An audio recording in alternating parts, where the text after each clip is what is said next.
Hello students, कैसे हो आप लोग।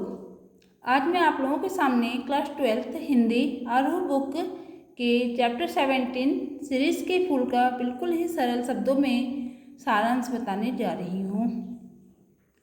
सीरीज़ के फूल के लेखक का नाम है हजारी प्रसाद द्विवेदी, जिनका जन्म 1907 ईस्वी में छपरा बलिया उत्तर प्रदेश में हुआ था और इनकी मृत्यु सन 1979 में दिल्ली में हुआ था। इनकी प्रमुख रचनाएं जो हैं अशोक के फूल, कल्पलता, विचार और वितर्क, कुटज, विचार प्रवाह, आलोक पर्व और अनामदास का पोथा, सूर साहित्य, बाणभट्ट की आत्मकथा, चारूचंद्र लेख, कबीर, मध्यकालीन बोध का स्वरूप, नाथ संप्रदाय इत्यादि। और इन्हें बहुत सारे सम्मान भी मिले थे, जैसे साहित्य अकादमी सम्मान, भारत सरकार द्वारा पद्म भूषण, विश्वविद्यालय द्वारा डी.लिट की उपाधि भी मिली थी इनको। अब बिल्कुल ही शॉर्ट में देखते हैं सीरीज के फूल का संक्षेपण क्या है।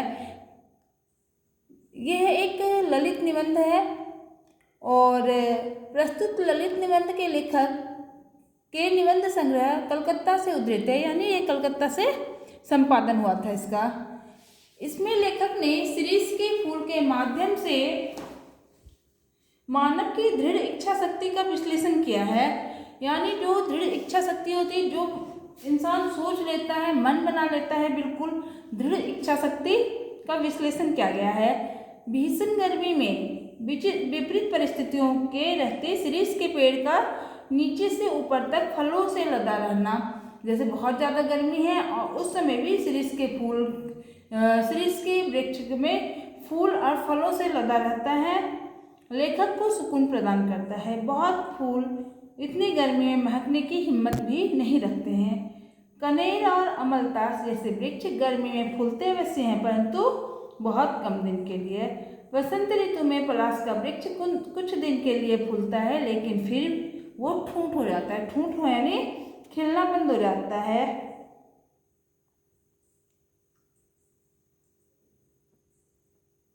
शिरीष के फूल लेखक के हृदय को प्रसन्नता प्रदान करते हैं।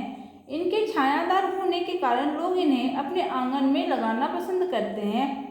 शिरीष की डालियां बहुत कमजोर अवश्य होती है, पर इतनी भी कमजोर नहीं होती कि उसमें झूला न डाला जा सके। महाकवि कालिदास के अनुसार शिरीष के फूल केवल भंवरों के कोमल पैरों का ही दबाव सहन कर सकते हैं। इसके फूल चाहे नर्म हो, पर फल बहुत सख्त होते हैं। फूल तो पता ही है सबको, नरम होता ही है, पर इसके फल जो हैं बिल्कुल सख्त होते हैं। लेखक के अनुसार इसके फल नेताओं की तरह ढीठ होते हैं, जिद्दी होते हैं। जिस तरह नेता नई पीढ़ी के आने पर भी अपना पद नहीं छोड़ते, उसी तरह इसके फल भी नए फल के आने तक बने रहते हैं।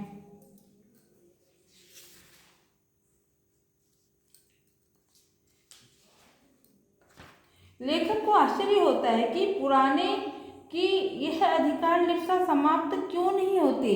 लेखक ये सोचते हैं जो पुराने हैं उनके अंदर ये होना चाहिए कि वो सीट खाली कर देंगे, दूसरे का नंबर आ जाए, पर उनके अंदर ये खत्म नहीं होता। वो सोचते हैं पूरे लाइफ टाइम तक मैं ही रहूं, जबकि उसे पता है कि बुढ़ापा और मृत्यु अटल है, सत्य है ये। गोस्वामी तुलसीदास ने भी कहा है कि जिसका जन्म हुआ है उसकी मृत्यु निश्चित है। मृत्यु के देवता की नज़र से बच पाना असंभव है। लेखक कहता है कि परिवर्तनशील भले ही कुछ समय तक काल देवता की मार से बच सकता है, पर जड़ नहीं है। एक शिरीष का पेड़ ही ऐसा है जो साधु संतों की तरह हर परिस्थिति में एक समान बने रहता है। जब धरती पर सूर्य की किरणें अग्नि की वर्षा कर रही होती है, तब भी जाने क्या कहाँ से जीवन रस प्राप्त करता रहता है, यानी कितनी भी गर्मी हो इसमें फूल और फल लगा ही रहता है।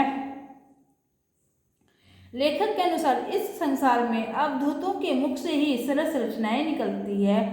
कबीर और कालिदास भी शिरीष के फूल की भांति बेपरवाह और फक्कड़ थे, यानी उन्हें जो बोलना होता था वो बोल देते थे, बिल्कुल फक्कड़ थे। तभी तो वे अमर कृतियों की रचना कर सके। जो कभी अनासक्त नहीं रह सकता वह फक्कड़ नहीं हो सकता।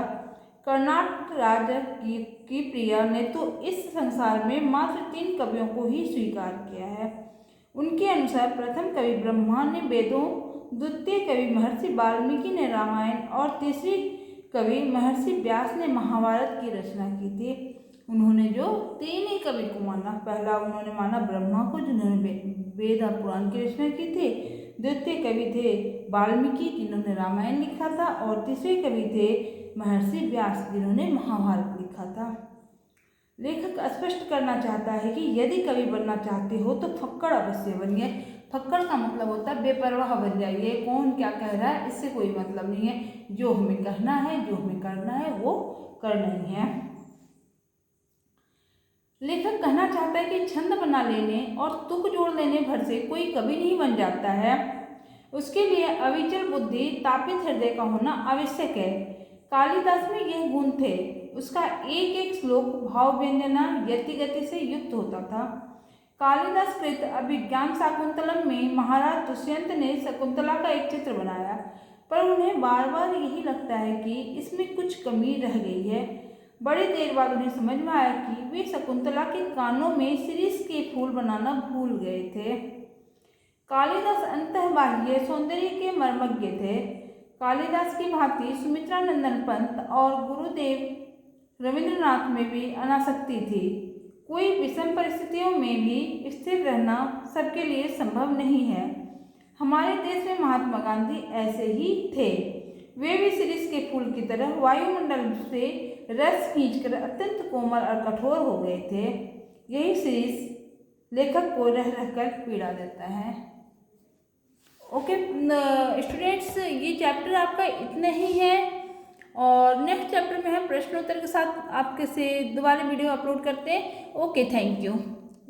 अगर वीडियो पसंद आए तो लाइक कीजिए, सब्सक्राइब कीजिए।